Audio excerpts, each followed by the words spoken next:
Squid stuffed potato ஸ்டஃப்டா? Potato. என்னென்ன போட்டீங்க ஸ்டஃப் பண்ணது? வெங்காயம், இஞ்சி, பூண்டு, பச்சை மிளகா,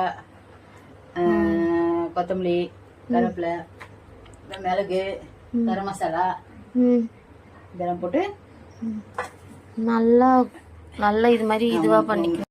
இந்த மாதிரி டூத் ஸ்டிக்கை வந்து நல்லா சீல் பண்ணி வச்சுட்டு இதில் வச்சு இட்லி குண்டால வச்சு இட்லி தண்ணி கொதிச்சதும் அதில் வச்சு ஸ்டீம் பண்ணி எடுக்கணும் ஃபர்ஸ்ட். இந்த மாதிரி ஸ்டஃப்ல வந்து இந்த மாதிரி இது ஸ்டஃப் பண்ணதை வேக வச்சு இந்த மாதிரி ரவுண்ட் ரவுண்டா கட் பண்ணிட்டு எக்ல வாஷ் பண்ணிட்டு பிரெட் க்ரம்ஸ்ல வந்து இது பண்ணிடணும். எடுத்து எடுத்து இங்க வச்சுக்கணும். இந்த மாதிரி ஷாலோ ஃப்ரை பண்றதுக்கு தண்ணி சாரி எண்ணெய் இது பண்ணிட்டு அதுல இதை வச்சிடணும். ஆனா வெடிக்குது, கொஞ்சம் பார்த்து பண்ணுங்க. ஷாலோ ஃப்ரை பண்ணுங்க, ஆனா டப்பு டப்புன்னு வெடிக்குது, கொஞ்சம் பார்த்து ஹேண்டில் பண்ணுங்க.